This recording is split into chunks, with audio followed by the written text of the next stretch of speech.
I wanted to talk to you first about some minutes that happened at Dynamite, and you got to see this thing. That Darby Allin promo, dude. I don't know. I I didn't get to see it that night. I was working, so I didn't get a chance to check it out until later. And I kept hearing this. Wow, this thing was a disaster.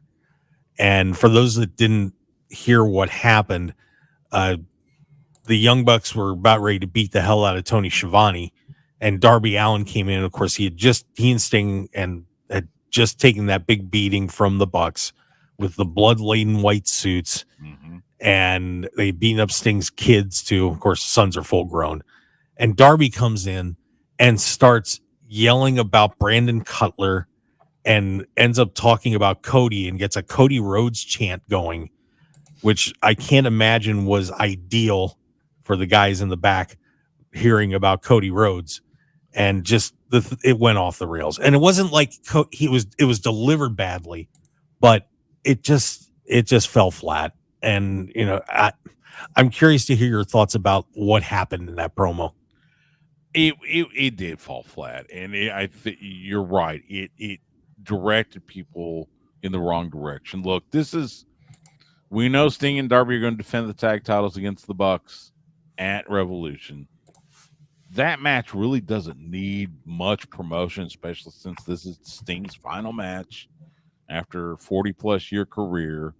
I always talk about, I remember vividly the first time I saw Sting, one half of the Blade Runners when they came into Mid-South Wrestling. In fact, I saw them live at a house show in Longview, Texas, which is up in the northeast part of Texas. Saw in 85, I think. And I think they were wrestling DiBiase and Dr. Death at the time. I think DiBiase and Dr. Death were the tag champions in Mid-South at the time. So, to see, for this to be Sting's last match, it really doesn't need much promotion. And, you hear the ticket sales for Revolution. I think they've sold out or they're close to selling out. So that promo, I don't know what Darby had in mind with that promo.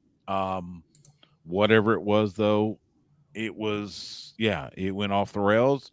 Luckily, as I said, it's not going to hurt the match any because it's Sting. It's the icon. So, I think it's one of those things where you kind of go, okay, let's course correct next week on Dynamite.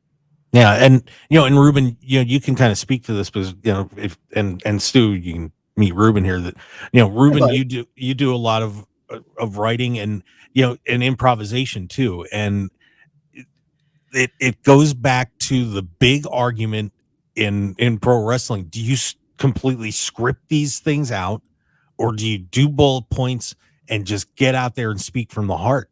And this is one of those where Darby does a great promo, but this one maybe should have been planned out a lot better. Yeah, it definitely. Oh, by the way, hi Stu. It's nice to meet you. Nice to meet you. It's definitely confusing, right? Like, what is the point when you go into a promo? You want to have a clarity of purpose as to what you want the audience's reaction to be and what you want the response to be after you leave. I don't think either of those existed in this promo. He went out there. He did. I mean, Darby Allin's good at making the crowd do a reaction. Like, he's good at promo. He's not the world's greatest, but he's good enough to get a microphone by himself. So he goes out there in a suit covered in blood, never brings it up. He right, like, doesn't talk about any of the events that happened, and basically cuts a promo for, I guess, his friend Cody. Like, I don't really get what the point of this was. It doesn't seem counterproductive. It just seems like there wasn't a plan in mind. And when you go on stage in an improv setting or in any sort of setting where you're trying to convince the audience of a character, you want to have a purpose behind what you're saying.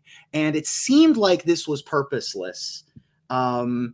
From the outside perspective. Now, maybe there's some this might have been, I'm going to go a little conspiracy theory. There's so much love for Cody across the entire industry that maybe the whole point was to run a promo to direct energy towards Cody, right? Like maybe there's so much goodwill in that locker room because of the time he spent there that's the point. That seems wild. That seems like not a great thing to do professionally. But if you're that close of a friend of somebody or that person's a mentor of yours, maybe that's the point. I really don't get it.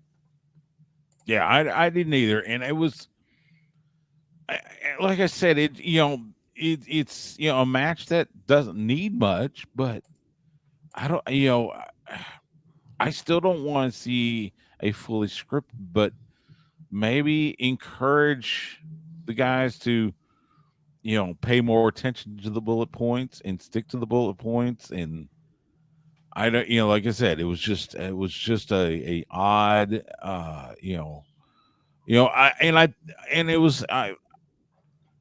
came to my mind, there was a little bit about Matthew and Nicholas talking about how Darby doesn't belong there either because he's teaming with Sting. Maybe Darby was trying to validate his presence in AEW. I don't know, but yeah, it's just let it go and let's course correct next week. Yeah, and the weird part about that too was that in storyline way back, yeah, Cody was on TV. Cody was the one that brought Darby in, but in actuality, the Bucks were the one that brought Darby in, like in real life. Yeah. So that one didn't make sense either. Like I said, it was a calamity that we'll just pretend it didn't happen, and maybe we'll get Sting out there to have his boys beat up the Jacksons next week just for fun. Yeah, I would assume that the future is, the reaction to this isn't good. I mean, from us, I don't know what the reaction is from the fans who aren't journalists or radio hosts, but the initial reaction is that's weird, which is not a reaction you want. You want either that's very good or that's very bad. Yeah. It's an absolute value, and they hit a 0 on that scale of -5 to 5. And so next week they want to hit a number that isn't that. So I would imagine they get some classic Sting. I imagine they get some different energy into the crowd. Yeah, I'm sure we'll get this all worked out next time, but lesson learned, I suppose. Lesson learned.